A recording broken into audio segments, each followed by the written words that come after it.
کراچی سے خیبر تک شدید سردی کی لہر برقرار، برفانی نظام نے زندگی جما دی۔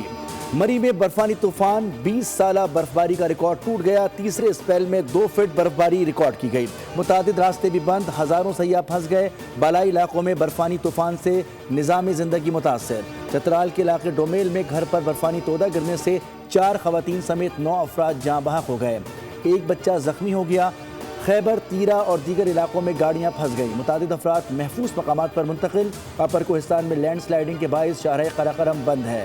قلات اور کوئٹہ میں -12 اور 11 ریکارڈ۔ کراچی میں بارش کے بعد درجہ حرارت سنگل ڈیجٹ پر آ گیا۔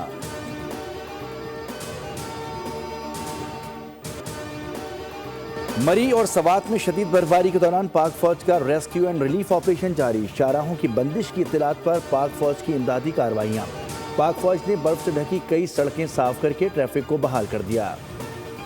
متاثرہ افراد کو خوراک اور گرم ملبوسات کی فراہمی۔ بلوچستان میں بھی شدید برفباری کے باعث پاک فوج کا ریسکیو اور بحالی آپریشن جاری، جوان امدادی کارروائیوں میں مصروف ہیں۔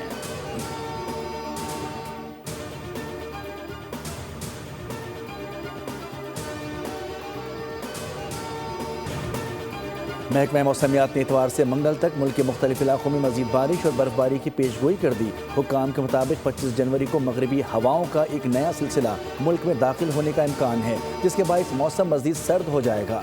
پیش گوئی کے مطابق بلوچستان اور سندھ کے مختلف علاقوں میں بارش اور پہاڑی علاقوں میں برفباری کا امکان ہے۔ گلگت بلتستان، کشمیر اور خیبر پختونخوا میں بارش اور برفباری متوقع ہے۔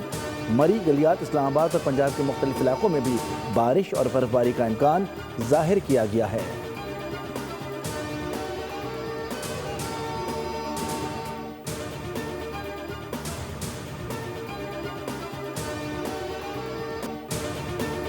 گل پلازہ آتش زدگی کو 7 دن گزر گئے۔ ملبے سے ملی باقیات کے پوسٹ مارٹم کے بعد مزید 4 اموات کی تصدیق ہو گئی۔ جاں بحق افراد کی تعداد بھی 71 تک جا پہنچی، جبکہ 82 افراد لاپتہ ہیں۔ مخدوش عمارت میں مشینری سے ملبہ ہٹانے کا کام عارضی طور پر روک دیا گیا، جبکہ تلاش کا عمل احتیاط سے جاری ہے۔ سینئر فائر آفیسر کے مطابق ملبے سے اب لاشیں نہیں بلکہ ہڈیاں مل رہی ہیں۔ ڈپٹی کمشنر جنوبی کا کہنا ہے کہ آپریشن آخری مرحلے میں ہے۔ پروبیبلی اس وقت تک تو 67 کی باڈیز ہیں ہمارے پاس، لیکن 82 لوگوں کی ہو رہی ہے، ان کی جانوں کی ہو رہی ہے۔ اور اس وقت یہ کہا جائے، نیشنل اسمبلی میں کہا جائے، پھر ادھر بیٹھ کے ایک شخص کہیں کہ جی 18ویں ترمیم کی وجہ سے یہ سب کچھ ہوا ہے، تو بھائی میئر نے خود 91 میں اپروو کرتا ہے، تو انلیگل کنسٹرکشن ہے اس کو اپروو کرتا ہے، یہ کون کر رہا تھا؟ گل پلازہ کے سانحے کو 18ویں ترمیم سے جوڑنا قومی جرم ہے۔ جس نے گل پلازہ میں بے ضابطگیوں کی منظوری دی وہی ہمارے خلاف قرارداد پیش کر رہے تھے۔ سانحہ گل پلازہ پر کسی کو سیاست نہیں کرنی چاہیے تھی۔ 18ویں ترمیم سے پہلے کا گند ہم صاف کر رہے ہیں۔ کہنا پڑ رہا ہے کہ چور کی داڑھی میں تنکا۔ وزیر اعلیٰ سندھ مراد علی شاہ کا اسمبلی میں اظہار خیال، گل پلازہ کی دوبارہ تعمیر کا اعلان، کہا کہ 2 سال میں مکمل ہوگا، ایک دکان اضافی نہیں بنے گی۔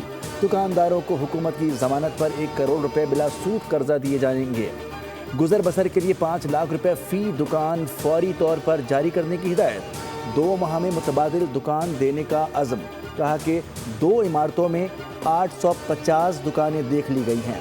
واقعے کا مقدمہ درج ہوگا، ذمہ داروں کو سخت سزا دی جائے گی۔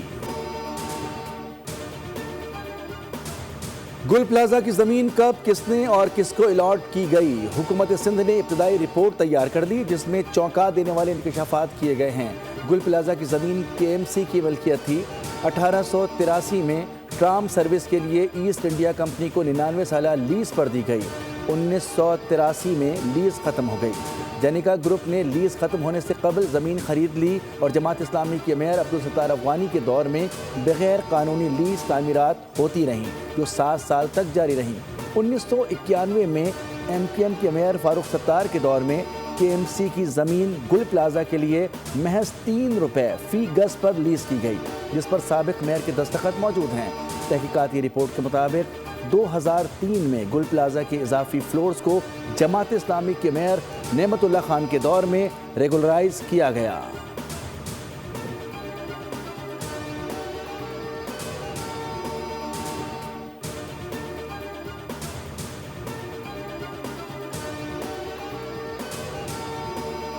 پارلیمنٹ کے مشترکہ اجلاس میں سہن گل پلازا پر متفقہ قرارداد منظور۔ قرارداد ڈاکٹر فاروق ستار نے پیش کی، جس میں متاثرین سے اظہار یکجہتی اور آگ سے بچاؤ کے مؤثر انتظامات کا مطالبہ کیا گیا۔ حکومت نے اپوزیشن کے احتجاج کے باوجود تینوں بلز بھی منظور کر لیے، جبکہ صدر مملکت کی ترامیم سے متعلق ایڈوائس مسترد کی گئی۔ منظور ہونے والے بلز میں قومی کمیشن، ہفتے کی آگ منگل تک کیوں جلتی رہی، S B C A building code عمل درآمد میں کیوں ناکام رہا، سندھ حکومت گل پلازا سہنے پر جواب دینے کو تیار تھی۔ پارلیمنٹ کی مشترکہ اجلاس میں سہن گل پلازا پر متفقہ قرارداد منظور۔ قرارداد ڈاکٹر فاروق ستار نے پیش کی، جس میں متاثرین سے اظہار یکجہتی اور آگ سے بچاؤ کے مؤثر انتظامات کا مطالبہ کیا گیا۔ حکومت نے اپوزیشن کے احتجاج کے باوجود تینوں بلز بھی منظور کر لیے، جبکہ صدر مملکت کی ترامیم سے متعلق ایڈوائس مسترد کی گئی۔ منظور ہونے والے بلز میں قومی کمیشن برائے انسانی حقوق بل 2025، دانش اسکول اتھارٹی بل اور گھریلو تشدد کی روک تھام اور تحفظ بل شامل ہیں۔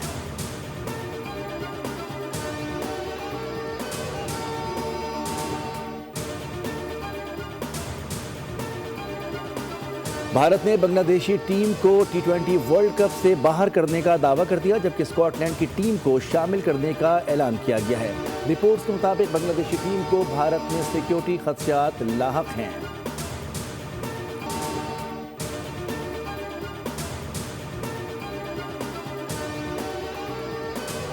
T20 ورلڈ کپ کے بائیکاٹ کی صورت میں بنگلہ دیش کو بھاری مالی نقصانات کا سامنا کرنا پڑ سکتا ہے۔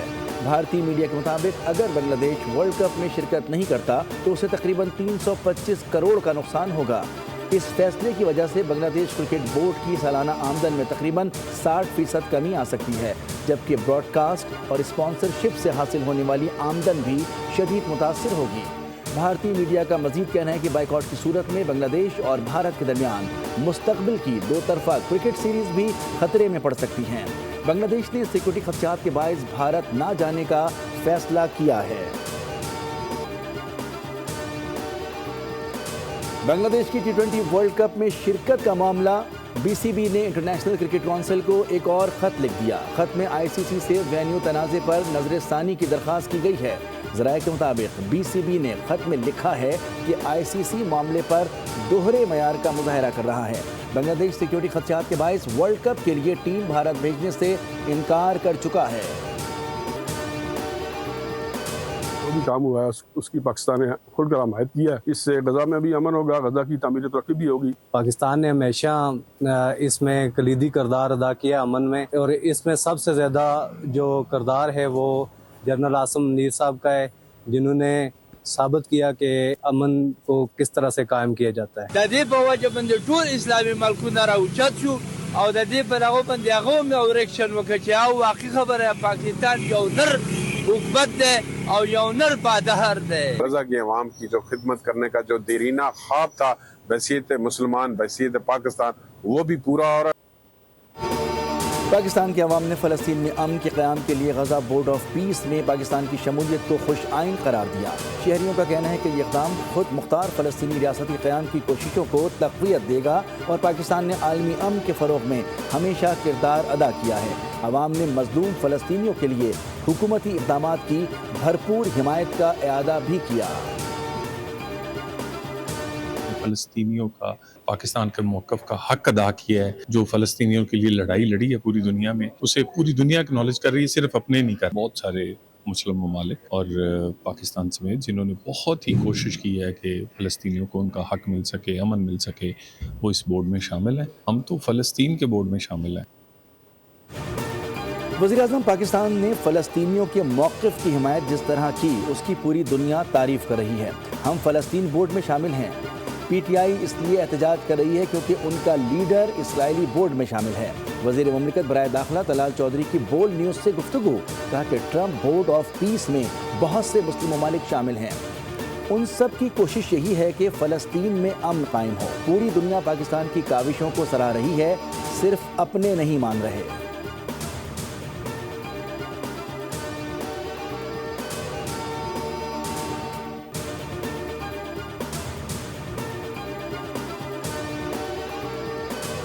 جس طرح کے آئلی قوانین میں آپ نے ترمیم کی ہے، میں اعلان کرتا ہوں کہ میں سرعام اس کی خلاف ورزی کروں گا اور 15 سال اور 16 سال اور 12 سال اور 10 سال کے جوانوں کی شادیاں کراؤں گا۔ اس نکاتی فارمولہ امن کے لیے کہ اس پہ تبدیلی آئی ہے اور ہمیں بتائے بغیر تبدیلیاں لائی گئی ہیں، جب ہمارا اس پر اعتراض ہو گیا اس کے بعد پھر آنکھیں بند کر کے وہاں چلے جانا اور ان کے 20 نکات کو قبول کرنے کا کیا تصور پیدا ہو سکتا ہے؟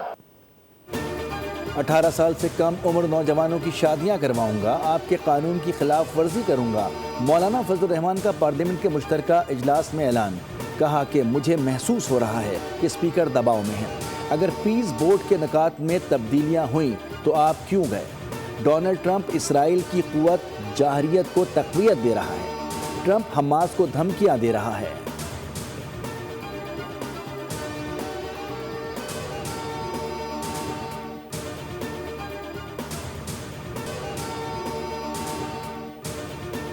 کراچی کے عوام کے لیے خوشی کی خبر، انفراسٹرکچر کی بہتری کے لیے سندھ حکومت کا احسان اقدام، 21 ارب روپے سے زائد کی منظوری دے دی گئی۔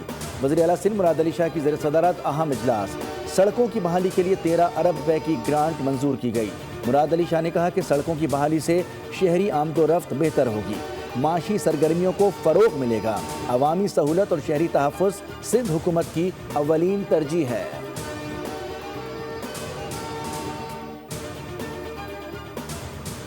وزیر اعلیٰ پنجاب مریم نواز کا اپنی چھت اپنا گھر پروجیکٹ کے فنڈز بڑھانے کے لیے اقدامات کا حکم، پلاٹوں کی جلد قراردادی کے لیے انتظامات کی ہدایت۔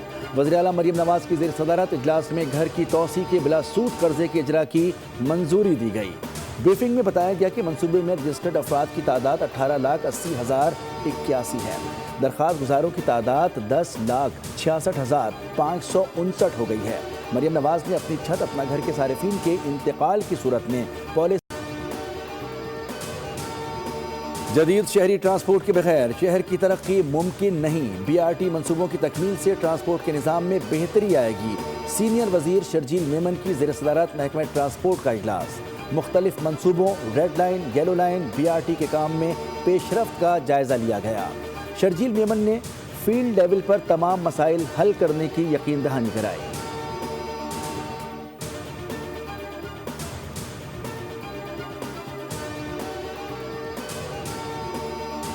اور افریقن کپ آف نیشنل میں شہرت پانے والے کانگو کے کوکا ملادنگا کی عالمی سطح پر پذیرائی، سوشل میڈیا پر ٹاپ ٹرینڈ بن گیا، لوگ ان کے اسٹائل کو کاپی کرنے لگے۔ ملادنگا نے کانگو کے پہلے وزیر اعظم کو کانگو اور الجزائر کے میچ کے دوران خراج تحسین پیش کیا تھا۔